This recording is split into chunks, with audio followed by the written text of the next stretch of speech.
Hey guys, welcome back again.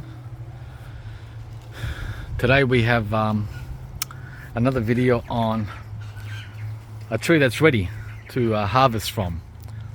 And nope, it's not citrus and it's not white sapote, although there is one white sapote here that's coming, an early bird. Yeah, it's the Sue Bell, guys, coming along nicely at the beginning of spring, end of winter. Amazing, huh? Today's fruit tree is this one here, the pink guava, or Hawaiian guava, or other names that it's been given. And as you can see, it's fully loaded. It's only the beginning of spring, right? The middle of September. And definitely an easy one that grows here in Melbourne, Australia, Zone 9B. Although nothing like, nothing like the 9B that we have in Florida or Southern California, because, guys, our winters, I keep repeating it, our winters run for 5 to 6 months, not 5-6 weeks. Okay, there's another one up there. It seems to be ready. Yeah. So these start coming in August. That is the final month of winter. And now, in spring, we have a hard time keeping up in eating them. Unlike the white guava, which you saw back in winter, this one we eat fresh. We don't put this in any cooked meals.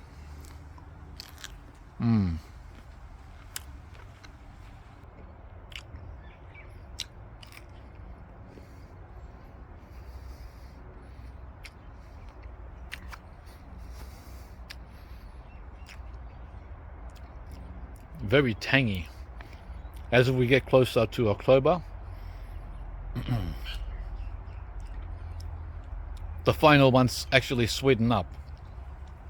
In October, they're actually 50% sweet and 50% sour. Now, at the beginning of spring, it still has that 80% sour, 20% sweetness. Last year, the cockatoos got 3/4 of them. They're after the seeds. They're interested in the seed, and once they fall to the ground, they go to the next one. And when they're on the ground, that's when the birds come in and finish them off. So yeah, this one is not too bad. This one is really soft. Look at that. See how soft that one is? So once they get that soft, that's when they're at their most ripe. Anything past this, and they're basically on their way to rotting and spoiling. This is pretty good, actually, this one. And thankfully we don't have the fruit fly here in winter. It's way too cold. Nor in spring. The first signs of fruit fly are in summer, so between December and April. So that's one of the advantages of being in a temperate climate, cool to warm temperate, because in the tropics or subtropics, this guy here would be absolutely full of fruit fly by now, right? It would be such a pain. These would all be full of maggots. Let's see.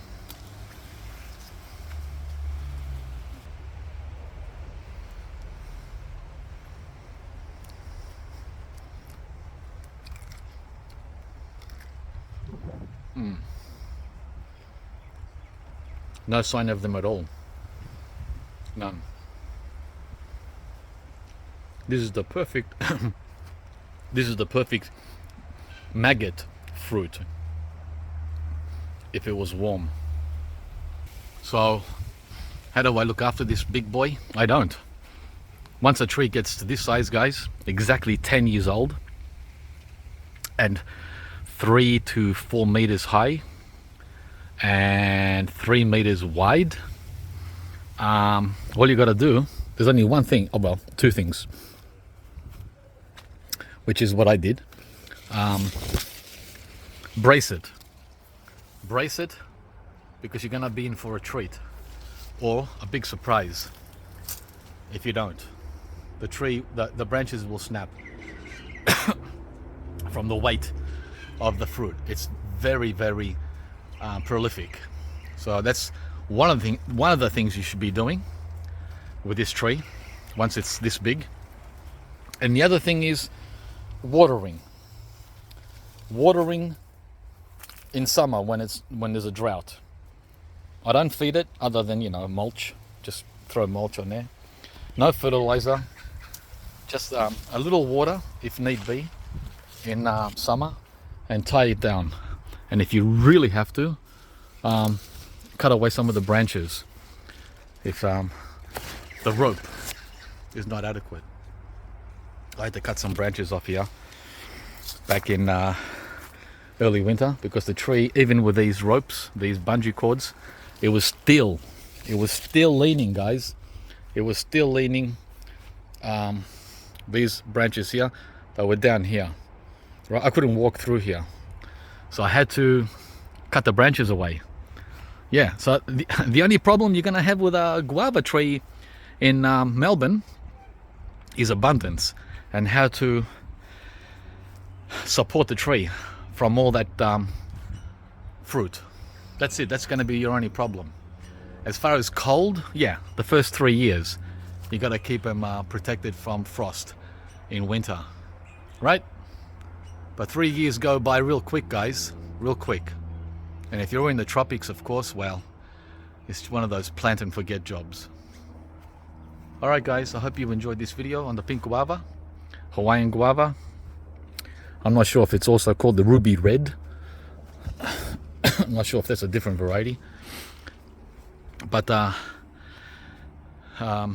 please like the video if you enjoyed it, and also subscribe to the channel if you haven't yet. And I shall see you guys from the next video. There's another one there I can pick. There's about 10 of them on here I can pick. They're falling now every day. September is daily fall for these. Early spring, I keep repeating myself because half of you are not in Australia. You're in the northern hemisphere. I found one on the ground. This is what the birds do once they fall on the ground. Yep. Okay, now I'm 2 meters up on the ladder, just to give you guys a better overview of the tree. I'm going to get that one there next, and a 3 of them over there, and 2 up here. Alright guys, catch you from the next video. I wish my star fruit carambolas did as well as the guavas do. Look at it. This is the Carey, 6 years old, and struggles just to stay alive. I don't know why. Right? They're both subtropical, both trees, so go figure.